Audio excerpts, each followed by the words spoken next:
Hello, everybody, and welcome to the Songs of Healing podcast with Ian Taylor, a podcast where we explore the healing elements of song and songwriting and how they are used to heal and process life experiences. I am your host, Ian Taylor, singer-songwriter, coach, and humble student of life, offering my perspectives, wisdom, heartfelt honesty, and story.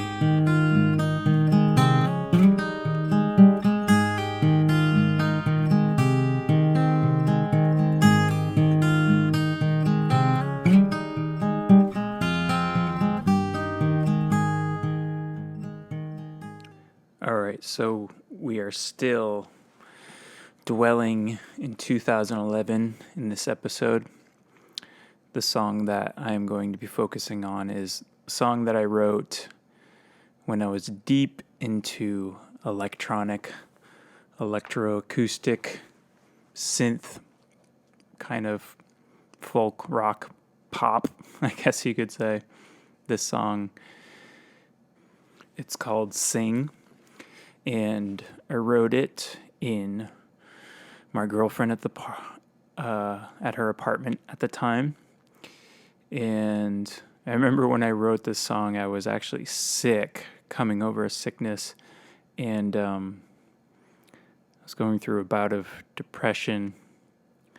I've struggled with depression my whole life, and this was a moment where I was just kind of feeling down, but, usually I've always been really good at sticking with my creativity, even if I'm depressed. I guess it's always been an outlet for me, a way to soothe myself. And this song specifically, I remember it was very soothing for me to write at that time. I really felt it deeply, and I was journeying into this whole electronic synth kind of world, and it was very fulfilling. I remember this song, it really stayed with me for a long time, and I remember at that time it really hit me in this way where I just always felt it was really beautiful. And even listening back to it now, because I'm, going back to these old recordings and kind of listening to them and listening to the words and the lyrics and, remembering what I was going through at that time. But I can still feel the closeness inside to this song. I actually love this song. So anyways, this song is called Sing, and I hope everybody enjoys it.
Just sing.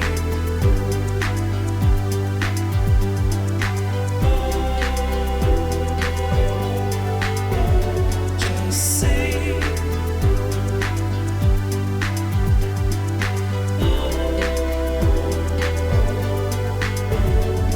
To want a thing so very much, to see attachment to the crutch. The fog that rolls before my eyes, blocking past.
and just just having memories of when I wrote that song in my ex's apartment, and actually kind of having some sweet memories just about listening to it with her. And I remember her kind of like making fun of me because she said the Just Sing part kind of reminded her of the Just Breathe, I think, by like Faith Hill. Anyways, it's a weird memory. It just popped up as I was listening. But Just Sing, that was it. It was, it's hitting me right now. You know, I'm kind of remembering how this song landed with me. It's kind of like hits this very soft, tender part of me. Also, this kind of like, I remember at the time just feeling this song so deeply and kind of like wanting more people to hear it, but feeling that kind of limitation of not knowing how to get it out to people at the time. 2011, I was not even aware of Spotify or the necessary campaign to promote your own music. I'm actually not even, I haven't become aware of that really till now. And I'm a bit late to the game. But anyways, I'm accepting it. So, and I think like this song too, there's something that it also represents for me that I feel now and I remember feeling then as well, where it's like the dissonance around feeling this kind of creativity, this creative world inside, and creating something from that place, that inner place that is really beautiful. There's such beautiful, vast landscapes in that inner world. And really feeling like this song kind of touched onto this. There's just these like synthesizer parts in that song. I remember just felt like it touched me so deeply. I remember I would try to explain to people what the song was like. And I would just be like, this song is proof that fairies exist. Or something. I remember saying weird things like that. Because I don't know what it was. It just, whatever those synthesizers I was using just kind of opened up this magical realm inside of me. And I think I was saying just the dissonance between like feeling that so deeply and wanting the kind of people around me, the world, to experience it like I've experienced it inside or where it was created from. And kind of like the loneliness that actually brings forward, and the kind of awkward isolation of never really knowing how to get people into my world with me. And still struggle with that for sure, you know. I also think right now I'm going through like a lonely bout. The past week I've been feeling kind of lonely. So I'm feeling more raw, and also sharing this podcast out with people. It's a confusing experience because I'm also with this podcast in this process of like, how do I get more people to listen to it? And also this kind of like frustration and also this fear because I'm being so vulnerable in this podcast. And, but you know, also it feels right. And kind of like in the process of like, how do I get it so people are interested in this? It's the same with my music. It's kind of the same with this song. I remember the song, there was a sense of really feeling in love with the song, but feeling really isolated. So yeah, it's interesting how I'm making those comparisons now compared to back then in 2011 and what was going on for me.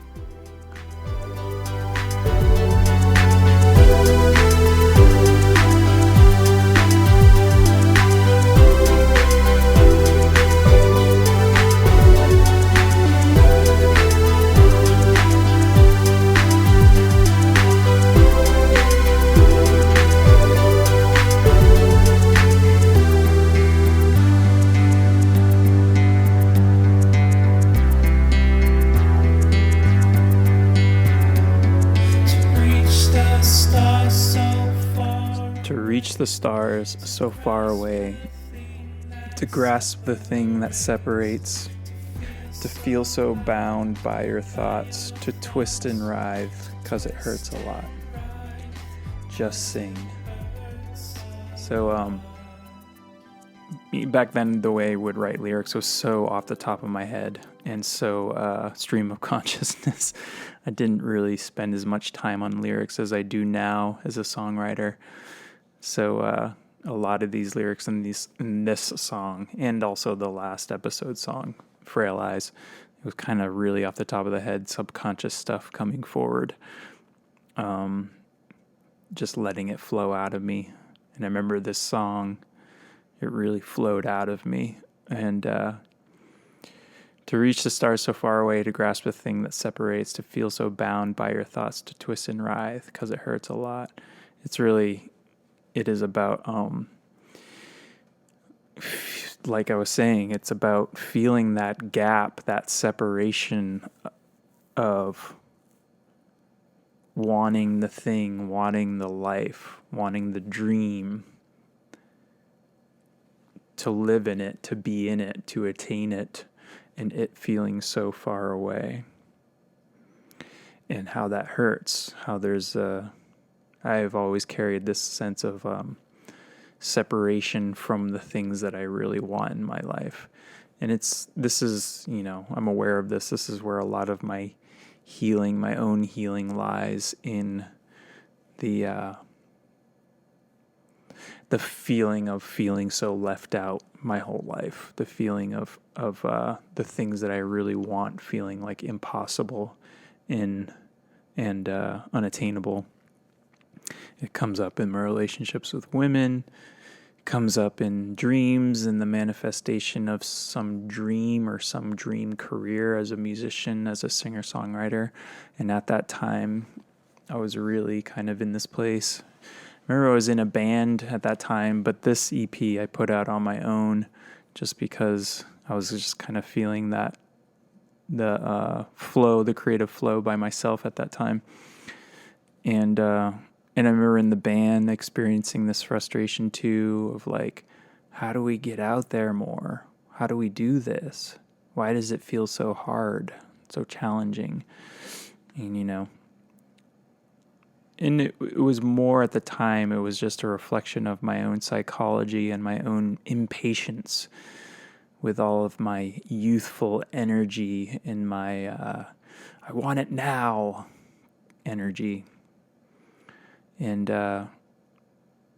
just wanting to jump into it, jump to it, and how that was really a coping technique for me because it was an escape. Because I was having a hard time with dealing with the things right in front of me, dealing with the hard work of recording an album, perfecting a song, perfecting the lyrics, I was very much like always a kind of impulsive writer, I guess you could say, impulsive creative, where things would come to me off the top of my head a lot, and I felt like the power of that and the power of or the power and the possibility to step into that creative flow, that creative attainment. It came to, like with songs and music, it always came to me really quickly like that, and it always felt like it got me in touch with this kind of power to create inside and to manifest. And it was this kind of like high experience that I would go through when I would feel that power to instantaneously manifest or create songs. And how it wasn't translating into the actual real world reality of like, so why is it that I'm not translating into being a rock star right now, the way I see myself, a successful musician. And so that first verse is just really about to see the things, to grasp, and also understanding that there was a process to grasping how I felt separate from this stuff, to grasp the thing that separates. It's really like to grasp my own consciousness of separation, of limitation. And to feel so bound by these thoughts of limitation, of feeling separate, of not living in the dream, but acting accordingly, maybe, acting accordingly and acting in reality of, all right, well, I'm going to do the steps necessary to attain the dream, So, and to twist and writhe because it hurts a lot, because there's a lot of pain in it for me. There was always a lot of pain that I've struggled with. Just say,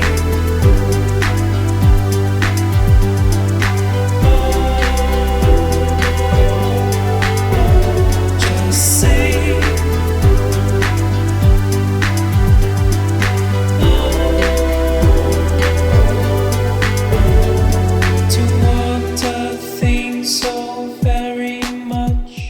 to want a thing so very much, to see attachment to the crutch, the fog that rolls before my eyes, blocking passage to my big surprise. All that's left is silly thoughts. The love they need is what I always fought. Just sing. Again, it was poetry that's really off the top of my head. I read it now, I'm like, oh, I could have thought of better words. But anyways, that's just what was up. But again, it's just another way of saying, just wanting something very much, seeing that I'm attached to things that are not healthy for me. I think also what was in that statement too was, it's like,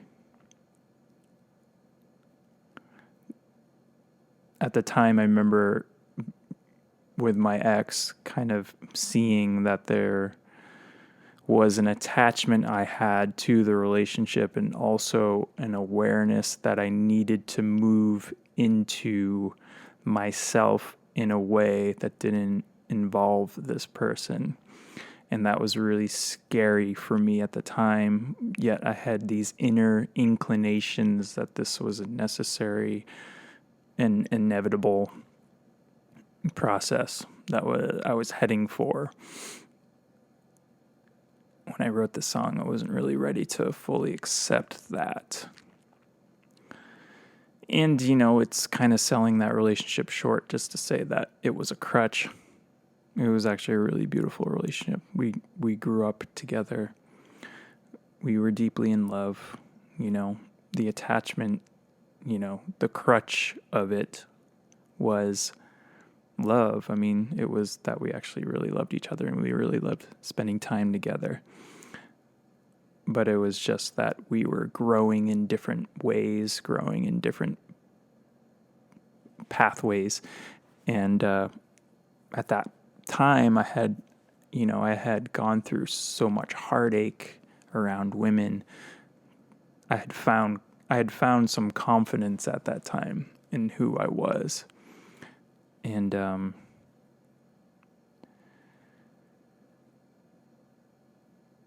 was ready for a single life. And, when I wrote the song, I wasn't quite ready for that. I remember, I think the following year, that's when everything kind of started to disintegrate in my world. And I remember I went to my first men's retreat, probably around this time into 2012. I went to my first men's retreat. It was like this initiation, the New Warrior Training Adventure. It was this initiation into adulthood. The whole program was kind of like a mock-up initiation for modern men. Initiation, the kind of initiation that tribal initiations that used to be practiced in ancient world, still practiced in tribal cultures, but has completely gone away from East European American culture, Western culture. And I remember that experience. I hadn't gone through that yet at this point when I wrote this song, and that experience really shook me to the bone, woke me up. It was a scary experience and also empowering and also kind of dangerous in some ways. I can talk about that later. But yeah, that's where I was at this time. I was getting ready to kind of go in that direction, because what I was kind of singing in this song, what I was conveying in this song, is that I was feeling stuck, and I was feeling like there was fog, in my vision. There was fog rolling before my eyes, blocking passage to my big surprise.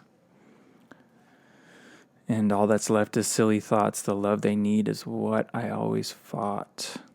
So I was aware that I was unaware of what was blocking me. And that lyric, all that's left with is silly thoughts. The love they need is what I always fought. It's just like, my thoughts, this kind of surrender into, okay, it's just love. Like, can I just let myself sing? Can I just let this energy flow through me? Because this song really, actually the energy of this song really captures that kind of like just sing energy and that kind of that softness to the soft surrender, not the kind of surrender that is, lay down and die, but the kind of spiritual surrender, the surrender to God, the surrender to your own emotional energy flowing through you, the surrender to that big surprise that I guess I was unconsciously blocking, and maybe it was just a coaxing for me at that time. It was soothing for me at that time because I wasn't ready to really face the things I was about to move into. So I was just telling myself, like, just sing, just let yourself express, just be here in the now and just sing and just let these emotions go through you. And ultimately, that was actually the ultimate lesson through all of the deep inner work I was about to delve into at that time too. It's just sing. It's simple. It's really simple. Can actually change your whole energy to just allow yourself to surrender to the flow of emotional energy, the flow of creative expression. It's a really beautiful thing. And that's what the song is capturing. Just sing. Just sing.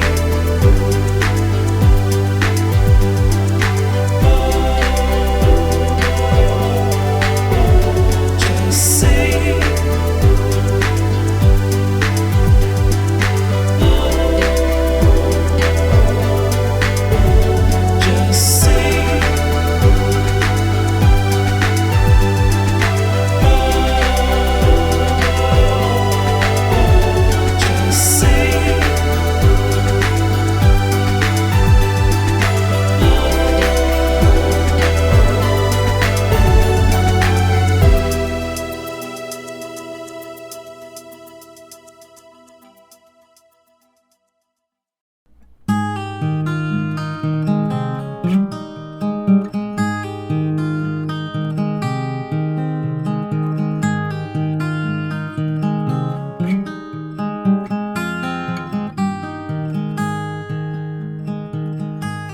So that was Sing. I hope you guys enjoyed it. I hope you enjoyed my breakdowns.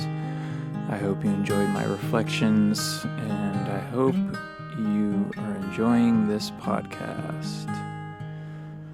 And I'll catch you all on the flip side.